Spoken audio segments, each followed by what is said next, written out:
Wilayah Tibet yang relatif kecil ini masih memiliki banyak hal yang perlu dieksplorasi.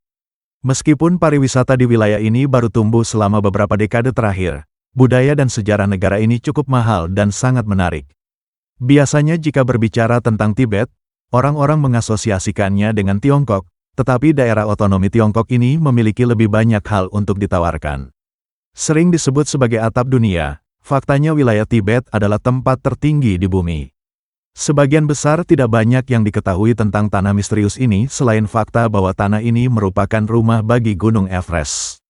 Tibet memiliki warisan yang berwarna-warni, tempat-tempat bersejarah, seni, musik dan kuliner yang unik. Berikut adalah fakta menarik Tibet.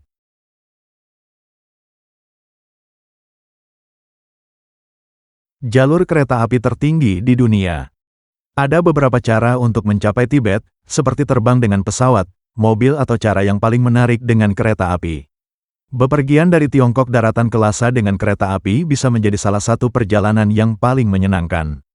Meskipun perjalanannya sangat panjang, sekitar 42 jam dari Beijing ke Lhasa, Anda akan menikmati pemandangan yang luar biasa selama perjalanan. Jalur kereta Qinghai Tibet juga dikenal sebagai jalur kereta Qingang, dan merupakan jalur kereta tertinggi di dunia dengan titik tertinggi 5.000 meter di atas permukaan laut di lintasan Tanggula.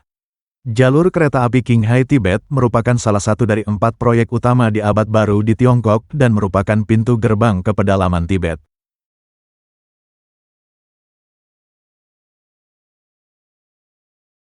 Anda tidak dapat bepergian ke Tibet sendirian.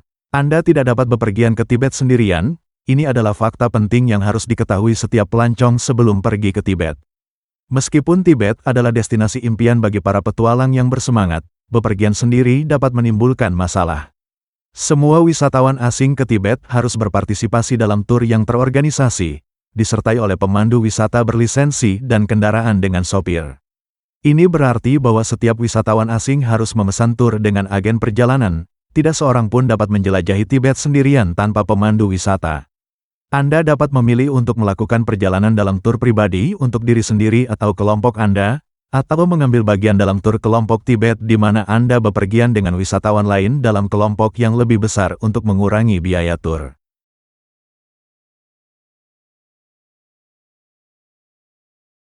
Lhasa adalah rumah bagi Istana Potala. Salah satu aspek terpenting dari kekayaan budaya dan warisan Tibet adalah ibu kotanya, yaitu Lhasa, yang menjadi rumah bagi beberapa bangunan bersejarah. Kota Lhasa tidak hanya menjadi pusat politik, ekonomi dan spiritual di wilayah tersebut, tetapi juga memiliki kepentingan keagamaan bagi orang Tibet karena hubungannya yang kuat dengan agama Buddha. Salah satu objek wisata utama kota ini adalah Istana Potala. Istana Potala merupakan simbol ikonik Tibet dan mahakarya arsitektur Tibet. Istana ini berfungsi sebagai kediaman musim dingin Dalai Lama dari abad ke-7 hingga Dalai Lama ke-14. Istana ini terdiri dari 2 bagian utama, Istana Putih dan Istana Merah dan dikenal memiliki 1000 kamar, berbagai mural, seni, makam dan kapel.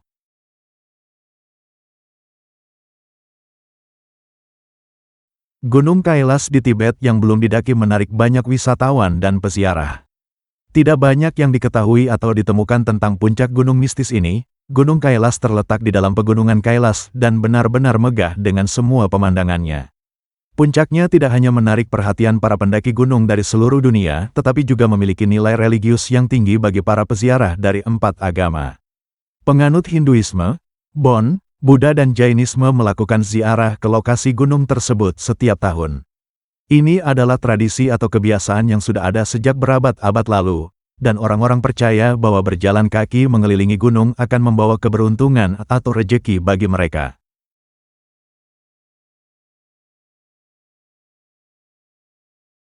Orang Tibet mandiri dan hampir tidak menghasilkan sampah.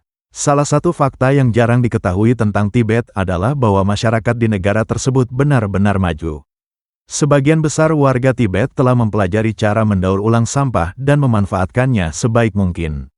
Salah satu pelopor industri bebas sampah di Tibet mengatakan bahwa masyarakat yang tinggal di sana telah melakukannya selama bertahun-tahun, karena sebelumnya negara tersebut tidak benar-benar terbuka atau dapat diakses oleh dunia. Padahal sebelumnya barang-barang mudah didaur ulang karena sebagian besar produk yang digunakan dapat terurai secara hayati. Setelah meningkatnya pariwisata, warga Tibet harus lebih fokus pada upaya mereka untuk mencegah sampah di negara tersebut. Ada mesin yang digunakan untuk menyendok sampah plastik dan mengubahnya menjadi bahan untuk ubin, lantai dan dinding. Itulah fakta menarik Tibet.